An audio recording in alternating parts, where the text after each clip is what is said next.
Okay, I was starting this episode and I realized there is some reflection with my glasses. Though I like my glasses, but too much reflection, right? Too much reflection. Okay, here we go. Episode 9 of Tell Emma Your Dilemma.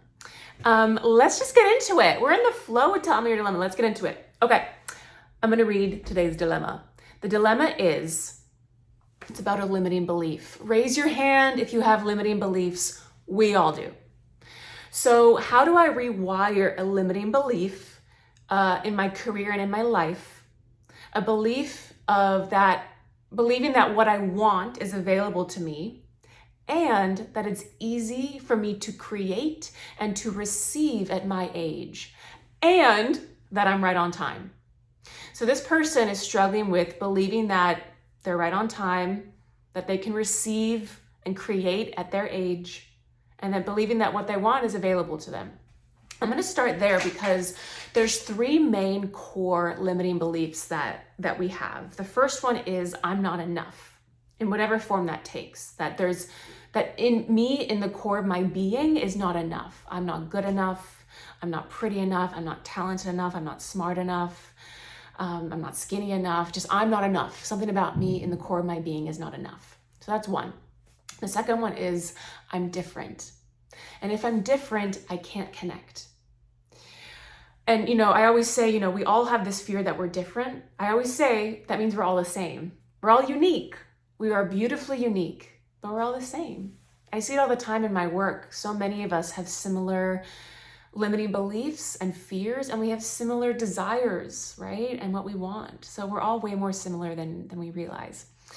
The third core limiting belief is that thing I want isn't available to me. Insert whatever it may be. The relationship, love, money, success, ease, it's not available to me. Other people can have it. It's easy for them, but it's not easy for me. So this is the core belief that this person wrote in with, that what they want isn't available to them. So where I want to start with this Tell Emma Your Dilemma is starting to poke holes in the belief. Why? Why don't I believe this? Why don't I believe this? So you could even just say, I don't believe this because. Whatever wants to come through, to come out. Because is my favorite word. It reveals so many things. So I don't believe this because. For example, I don't believe life can be easy. I don't believe life can be easy because, and just finish that sentence right away. We want to start to understand the why of the belief, right? 'Cause we can't change a belief really until we start, we can. I'll tell you how in a moment. But one of the most powerful ways is to first really question, where did this belief come from? Where was it formed? This is what I do with you in rapid transformational therapy and hypnotherapy, is understanding the root cause of the belief. But we can do this even out of hypnosis. We can just do this. But I would invite you just to get quiet, sit with yourself, and just listen to the first thought, the first words that want to come through. I don't believe life can be easy because. I don't believe my career can be easy because. I believe life is hard because. I believe things have to be hard because. And just finish that sentence. And then the next sentence you say that, and say because again. Next sentence, and say because again. Next sentence, say because again. Keep peeling back the layers of the onion until you arrive at a really core belief.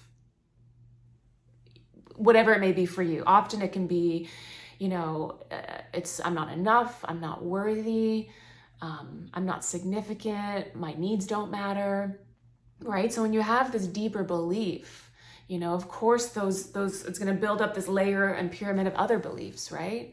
So the first thing I would say is look at these beliefs you wrote in with, that, it's hard to receive, or life is hard, or career is hard, or it's harder to achieve at my age. I know this because, and see what wants to come through. So it can be different angles, right? It can be stuff from our own personal experience and circumstances of life, our family, our environment, but it can also just be from the conditioning of society. We're bombarded with 30 under 30 lists. You achieved this before 30. I don't know about you, but I feel like I didn't really start living until I was 30. I feel like I'm 33 now, and I'm like, I feel like I'm really finally fully living.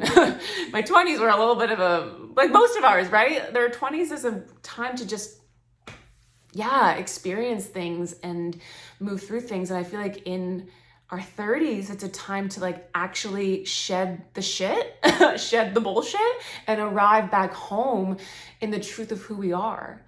So really, peeling back these layers of the onion, and questioning it. So that my favorite word is because. And so again, you're going to go back and, that's what I was saying. I knew I had another thought. Sometimes it is just the conditioning, right? And so sometimes it's not even what we've experienced, but we're just bombarded with, this is what life is supposed to look like. And question it. Why? Just because it's been the way or been the status quo doesn't mean it needs to be. A great question to ask yourself is this my truth or is this my conditioning? Is this my truth or is this my conditioning? Sometimes it's the most simple question and say, oh, this is my fucking conditioning. My truth is I know that my timing is perfect. I know that my experience of life has led me to this moment. I couldn't create and be who I am now if I didn't have all these experiences. I know the person who wrote in and they're an artist, and so much of being an artist is you also have to experience life to showcase life, right? So it's also saying, wait, I'm so grateful for the experience I've had, the life experience I've had that led me to this moment right here, right now, to be who I am in this moment, to then go share it with the world, right? So there's so much power in a reframe. There's so much power in catching the limiting thought, catching the limiting belief, right? Catching it, forgiving it, giving it some love, and then reframe. The other thing I want to say, there's a few more things I want to say, but as you're doing the other exercise of going back and seeing where that belief was first formed with because, and if you arrive at a core belief, understand and go back to that younger version of yourself and catch her, grab her, and say, okay, I see now where this belief came from. And ask yourself, what was happening in that moment when that belief became a part of me? What was happening over me, around me, through me? What was said to me? What was in my environment that my body knew, oh, it's time to believe this. It's time to feel this. Because we can go back to that moment and we can change the experience. So it's almost like you're in a scene of your life, right? You can step out of it in that moment. So let's say it was a scene when you were 10. Step out. Shake it off, literally shake it off. Shake off the scene, shake off the memory, shake off the belief, shake, and then ask yourself now, today, how would I have wanted to feel in that moment? When that person said that thing to me and I started to not trust myself or believe in myself or think it was possible, what would I have wanted to feel? I would have wanted to feel empowered or calm or confident. Just give me some examples. Ask yourself right now, how do I know when I'm feeling empowered, confident, calm? Oh, maybe my shoulders are back, or I'm breathing really easily, or I have certain thoughts going through my mind. And activate these feelings now in your body. So your body knows, okay, I'm going to feel empowered right now. I'm feeling confident right now. I'm feeling calm right now. And then take this version of you and put it into that scene from your past. So go back to that scene from your past, when that belief became a part of you, but activate this version of you. Because when you activate this version of you, who's empowered, who's confident, who's calm, it's like you can't absorb that belief because that version of you wouldn't have absorbed that belief, right? Would have bounced right off of you. So that's one way to say, I'm going to change that memory right now. We can change our memories. Memories are malleable. We can change our memories. So that's a way to change that memory. When we change that memory, that belief couldn't become a part of you, then we don't have to hold on to that belief now anymore, yeah? The other thing with that, I was looking at my notes because there was another thing I wanted to say with that, is taking that younger version of you and bringing her now and saying, yeah, we're not believing that anymore. So you're going to live with me now. You're not believing that. And an idea I have is because time doesn't exist to your subconscious mind. So part of your dilemma was, how do I know I'm right on time? Well, guess what? It's all now. Time doesn't exist to the subconscious. So you can even just say I'm right on time. I'm right on time. And I know I'm kind of contradicting myself, but I'm like, yes, we're going to go back to a past version of you who's existing right now as this version of you. And we're going to go talk to a future version of you who's also existing right now. So I would invite you also to go into a quiet time or a meditation and dropping in and connecting to future you and having a conversation with her like we do with our younger selves, our inner child. We can do this with our future selves. It's all happening right here, right now. And ask her, What advice do you have for me? What do I need to believe right now? What do I need to do right now? What message do you have for me? Because I think that's going to give you the faith to know that you are right on time. The other thing I want to say that you can just do in your daily life, because this is kind of like, exercises, deep stuff, but repetition is the language of belief. It's the language of belief. So you can say certain statements every day, right? I'm right on time. I trust myself. I know I receive with ease. I receive with ease. My timeline is unique and perfect. Those kinds of things. And repeat those, speak them in the positive present tense, and speak those statements every single day. You can even, to really wire this into your mind. So for example, I'm right on time. Choose an action you do multiple times a day. And every time you do that action, say that statement. There's all the different ways we can get a belief into our body. So for example, every time you drink water or look in a mirror or go to the bathroom, every time you do that action that you do multiple times a day, many times a day, say that statement, I'm right on time. So your body knows, I pee, I say I'm right on time. I drink water, I'm right on time. Whatever you choose. Also, just, limiting beliefs, our conditioning are being bombarded at us every day, right? You can even activate a bubble of protection around you to say, I am walking around this world, this life, this bubble of protection. Any limiting belief or any energy that wants to come into it and make me doubt myself, it's not coming in. What's that child, I'm rubber, you're glue, what bounces off me sticks to you. That's great. I love that. So put a bubble of protection around you that nothing can get in your bubble, right? And you can fill your bubble with a color. You can name your bubble. You can call it your circle, whatever resonates. But in your bubble, those limiting beliefs can't get in. Was that everything I wanted to go through? I think it was. How are we with time? 12 minutes. We are good. Excuse me.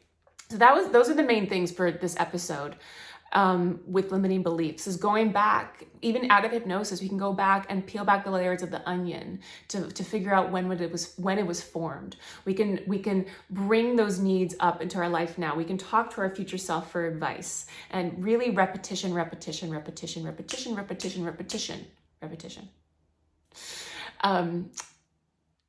other two things, sorry, there was one more thing. So when we're starting to also change beliefs, if you don't believe it right away, you can say these two words. You can say, I'm open to it, and it's possible.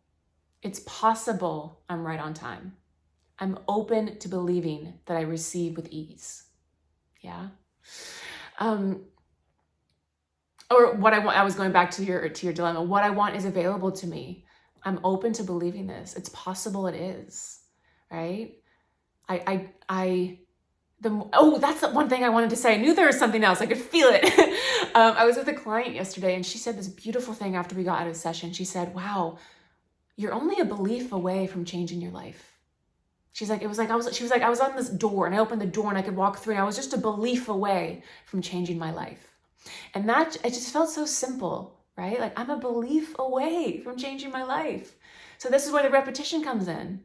Saying this every day. I'm right on time. I'm a belief away, and I get to change my beliefs. I'm worthy of changing my beliefs. I get to be in my own bubble, my own world. Yeah. Thank you for this dilemma. This is a good one. I love talking about the limiting beliefs because in my experience with my clients, we were not born with them. Sometimes we develop them in the womb. Sometimes we develop them as a baby. I do take clients back to that. But usually then in that case, it's not ours. We've inherited it, or we've heard something. But often these other beliefs, we form them as we are conditioned in life, right? And so a lot of the time we're not born with them. So we can just question it and say, okay, if I created it, that means I can also change it. I am that powerful. If I had the power to create it from my circumstances, I have the power to recreate it from my circumstances. Okay. Thank you for episode 9. Thank you for watching episode 9. Tell Emma your dilemma. We're back every week. Submit your dilemma below. It's always anonymous, and yeah, I'm so happy that I get to help you debunk your life's dilemmas.